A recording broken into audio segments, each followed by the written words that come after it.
of imperialism. Okay, so let me begin with, you know, those wonderful, one of the greatest contributions, one of the few of United States to world culture, these excellent jokes, medical jokes. First bad news, then good news. Like, doctor tells you, bad news, we discovered you have cancer, you will be dead in 2 months. So what is then the good news? We also discovered you have Alzheimer and you will forget bad news before you reach home. So we do something like that. And I will start with bad news. You remember, Alex, we were at a round table in London and you told us your dream, that you would like to live in a society where communism is just a bad memory present in museums. Well, sorry, that's my point. Yes, capitalism. But unfortunately, as you know, in this city and in some other cities, unfortunately, the only museums of this kind that we have today are precisely museums of communism. So isn't it something crazy in the idea of how can we reverse the situation? We can. Why? First, the bad news. 3-4 years ago, did you notice how it was, for me, always suspicious, this making fun at Fukuyama, who that idiot who thought the history is over. But practically all of us, we were Fukuyamaists. We were asking, what were we demanding? Better ecological care, gay marriages, and so on. But all this vaguely within the liberal democratic system. Why? Now I come to more crucial points.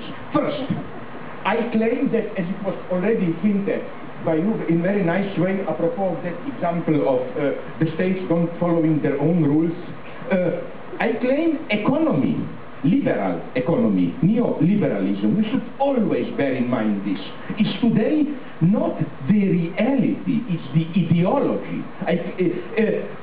You know, we have to emphasize this. The first rule of political debate is don't concede to the enemy even what he claims to be. There only one big successful capitalist today state which is neoliberal. United States, are you kidding me?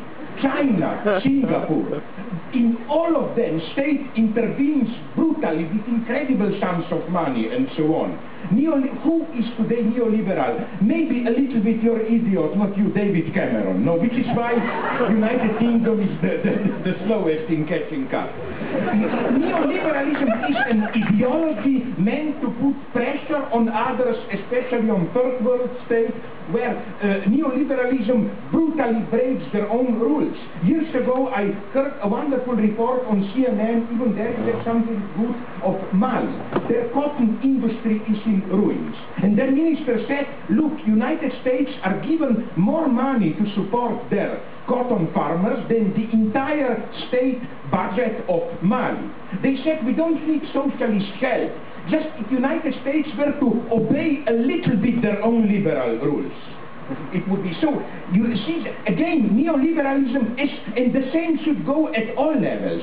When you hear about family values, your first reaction is probably, oh, this is some Christian obscurantism. What about other alternative forums, gay marriages? Of course, I'm for them. But I think in this way we concede too much to the enemy. For example, in the United States, my God, every sociological, even superficial research will tell you, Reaganomics did more to destroy family values than all the, I mean it ironically, perverted gays or whatever together.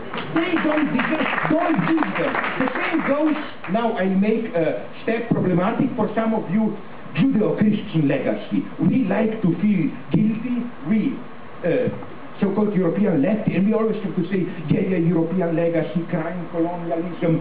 Wait a minute, I would say, there are wonderful things in Judeo-Christian legacy. When Christ says, if you don't hate your father, mother, you are not my follower. For me, mother, father here stand for the entire social hierarchy.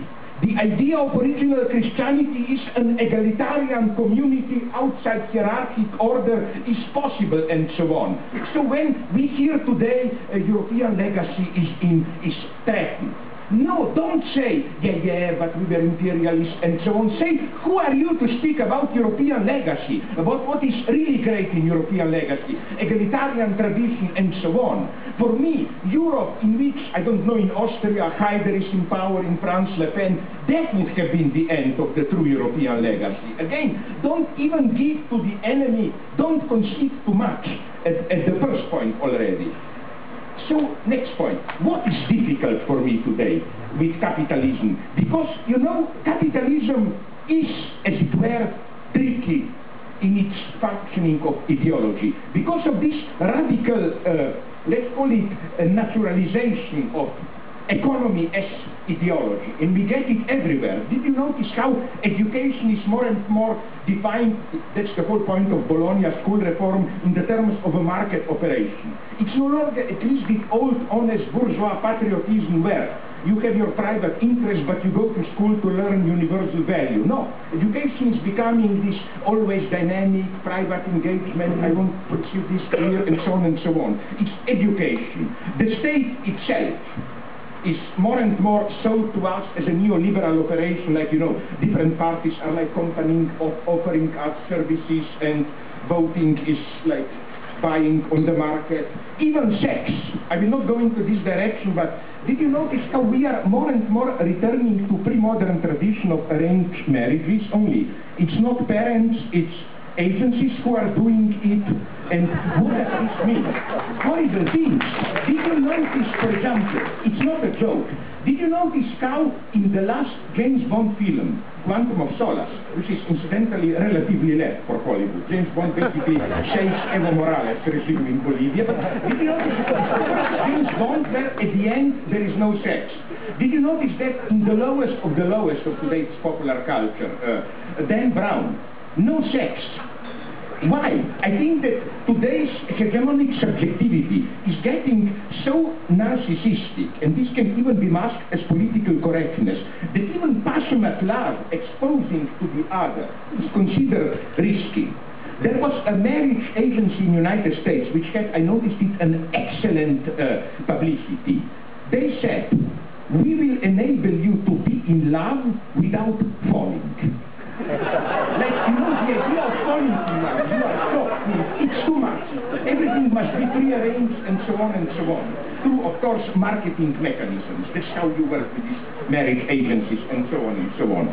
So, the problem of today's capitalism is, did you notice how, for example, with ecology and so on, how today's capitalism tries to present itself as ethical? Let me now mention a paradox. Did you notice how today, more and more, we almost have an overload of anti-capitalism, but a false, moralistic one. You cannot open a newspaper without reading this company is polluting the environment, that company is employing slave labor, and so on and so on. But it's all done in a moralistic way. There are some corrupted guys there who, and we get rid of them, and the system will function, and so on. Beware of this moralism. You know where the left was the victim of this moralism. Let me shock you a little bit. You know, this debate a month ago, even now, is the NATO intervention in Libya justified? I was horrified how a great majority of left liberal comments that I've read were at this moralistic level of suspicion. Is it that we really intervened there just to help the victims, suffering people, or were there darker motives, economic, political there? A true leftist should be even ashamed to ask this question. Of course, there are always answers. The question is this. Here we get this arm. And here I lack analysis. If somebody convinces me that in Libya we have elements of genuine emancipatory movement, I'm not sure of that. That's the problem. Then I would say give them all the arms you can, because probably if they truly are this, 10 years from now they will use it against NATO itself. No, I mean, you know, the true question is not this moralistic question, where they ethically pure, those who decided. The true question is who and for what will use these arms. My God, let's get rid of this moralism. Then you will end up with Starbucks, my old example. You know what happens in Starbucks? It's an ingenious operation. Today's ideology at its best. The trick of Starbucks is that you pay their cappuccino more because, as they told you, all that bullshit, you know. 1% goes to starving Guatemala children, 1% for forests. In other words, they tell you, you don't have to feel bad for consumerism because you pay more so that the social solidarity price is included into the price that you pay. So